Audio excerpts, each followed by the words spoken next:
Hi BookTube and happy Thursday. It's not Tuesday, but I'm going to be doing a tag video for you, one that I was actually tagged in by Steve Donahue. Normally, if I see a tag that sounds interesting to me, I just make my own video for it, regardless of whether I'm tagged. But this was created by Mike over at Bibliophile Reads, and this is the off-the-shelf tag, and I have my tablet here for the questions, and this is exactly the kind of tag that I like filming because I don't have to worry about picking in all these different books off my shelf to fit different prompts. I can just, it's off the cuff kind of questions. So the first one is, when you're not filming or reading, what does a normal day in your life look like? Work, school, etc., whatever you feel comfortable sharing. So I have a typical 8-hour job, work week, and other than that, I spend time walking my dog, playing with the cat, cooking dinner. But other than that, I fit in the reading in all the nooks and crannies in between. There can be times where I'm tired in the evenings, so I don't get as much reading as I would like to do. But I think that's pretty normal for all of us.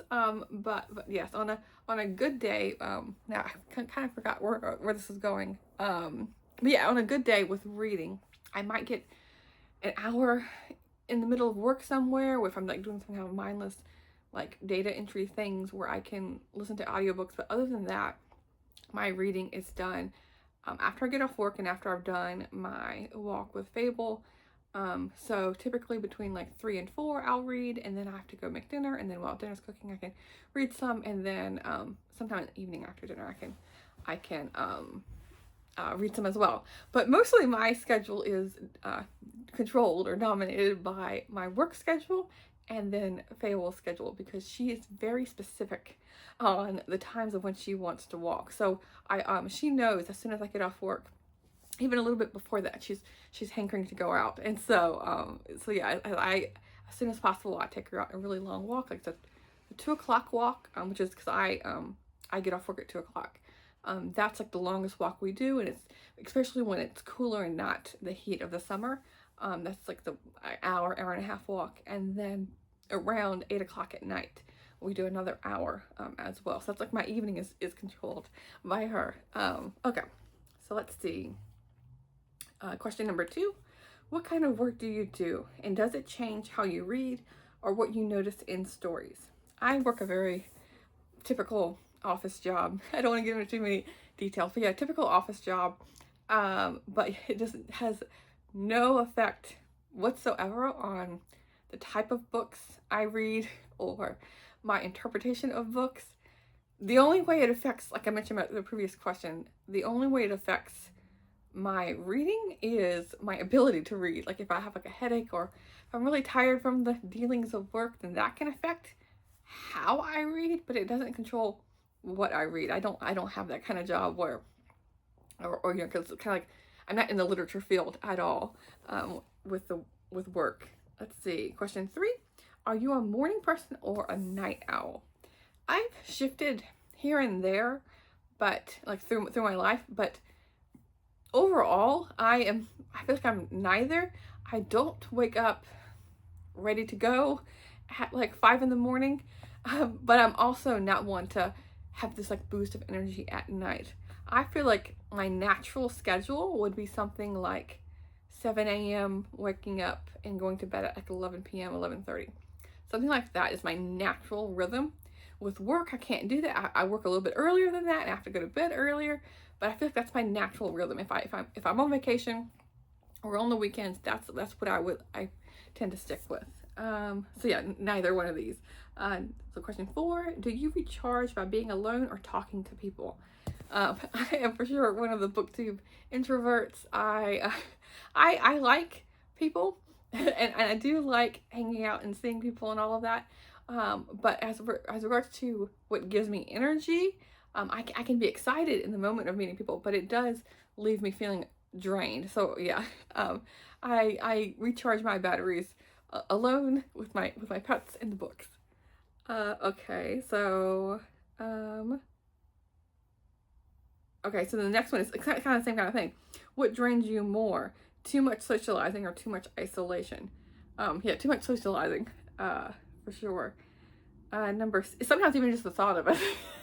I'm sure a lot of the other introverts can relate. Just the thought of like having to go to these like big events. Those are the ones that I'm like, huh. Like like I mentioned a couple of times, I have a work trip coming up where I'm gonna be amongst hundreds of people, and I'm like, yeah, that's not gonna be my time for sure. But we just have to get through it and push through those things. And I do enjoy, you know, moments here and there, but just the thought of the concept of it drains me. Okay, so number 6, what's something that you enjoy that has nothing to do with reading? Yeah. I can't talk. Yeah. Off the top of my head, I can say walking Fable and cooking. Those are easily the first two things that come to mind. Like I always think like I'm not a creative person. Like I'm not artsy with like painting and drawing and sewing and things like that. But I am like I try to be creative like with kitchen things.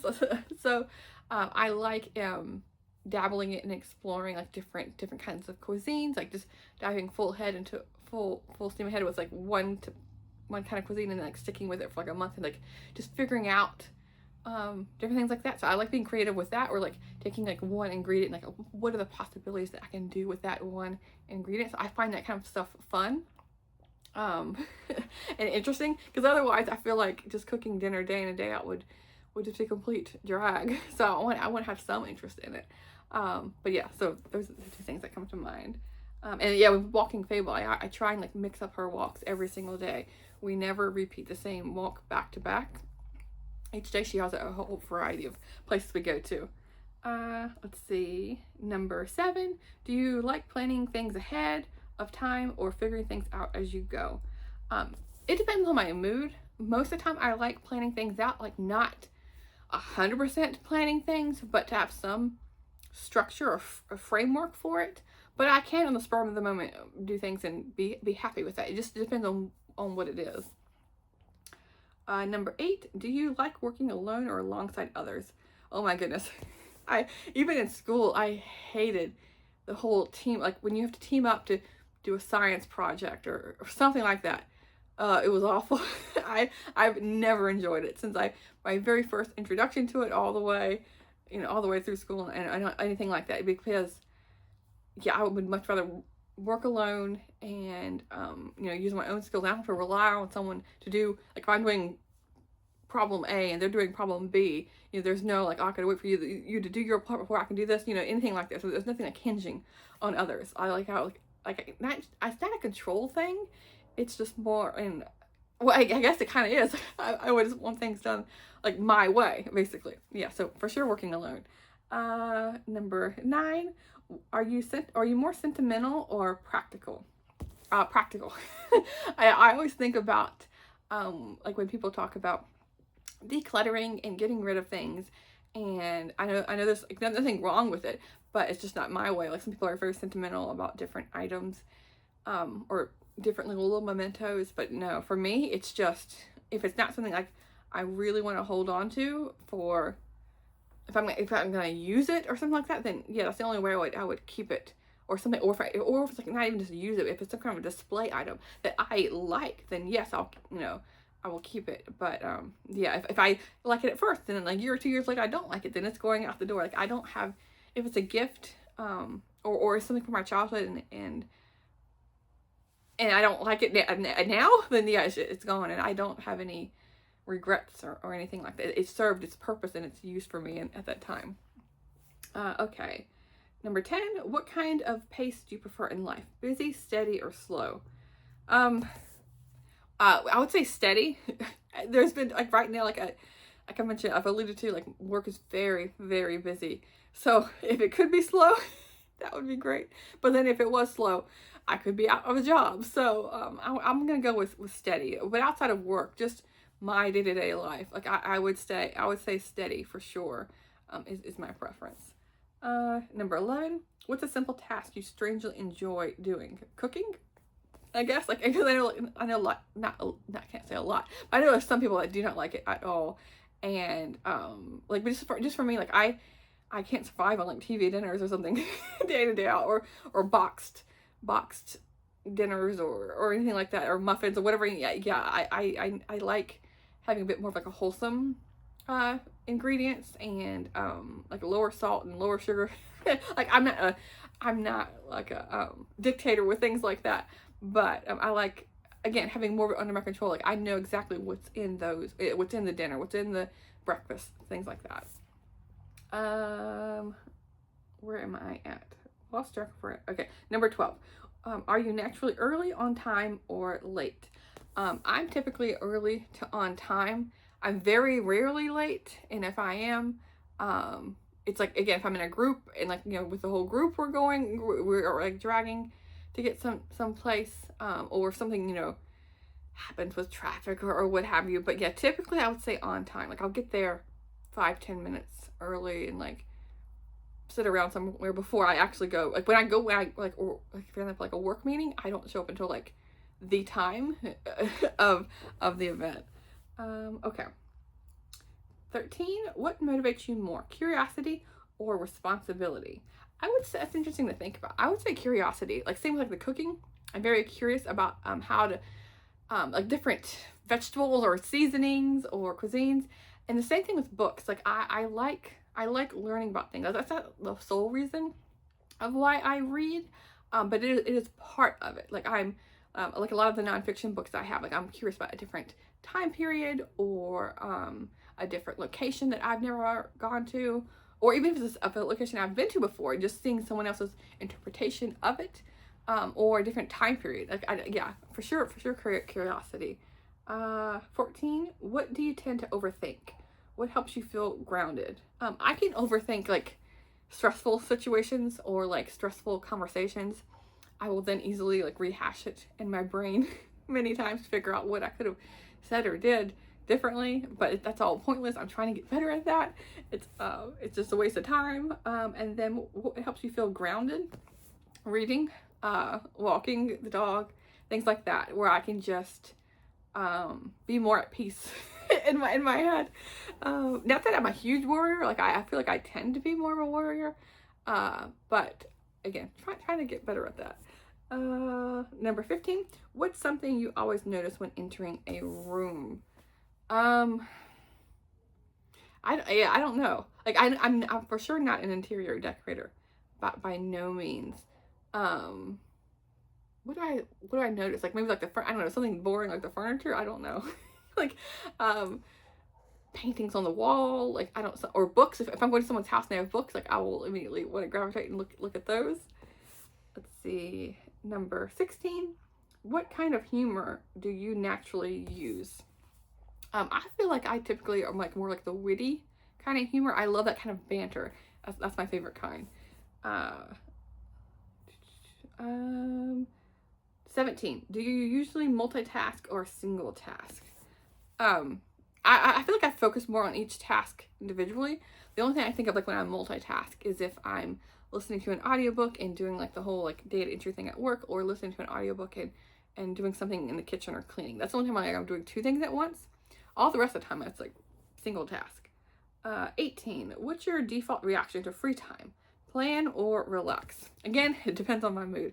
If I have energy, I'm going to want to use that time to do something. Like if I have time off or something like that, or the weekend, okay, what can I do? What can I do that's different from my Monday through Friday day to day?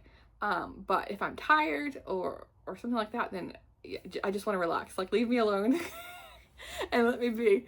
Okay. Number 19, are you comfortable with silence around other people? Yes, I'm comfortable with that. As long as there's nothing off about the silence. Like, of course, there can be silence when people are disgruntled with each other or angry or it's awkward. That I don't care for. But as long as, I feel like it just depends, like if you know the people you're around, or if you're amongst a bunch of strangers and we're all gonna be silent. So like, it just depends on the situation. But yeah, I'm comfortable with silence. I don't have to generate questions or something to constantly have noise going. And 20, do you usually remember conversations or impressions? A bit of both. I can, depending on the conversation, I can remember like complete sentences that were spoken in the conversation. But I feel like mostly it's impression. especially, you know, the longer in the past it was. Again, I can't remember specifics, just depending on, you know, the location of the time or whatever that that something took place. But overall, as time passes, yeah, it's just impressions that stick with me. And number 21 is tag others. And I'm horrible with tagging other people because I can, my mind always goes blank. But if you haven't done this tag and it sounds interesting to you, then I tag you. And I will talk to you soon. Thanks, BookTube.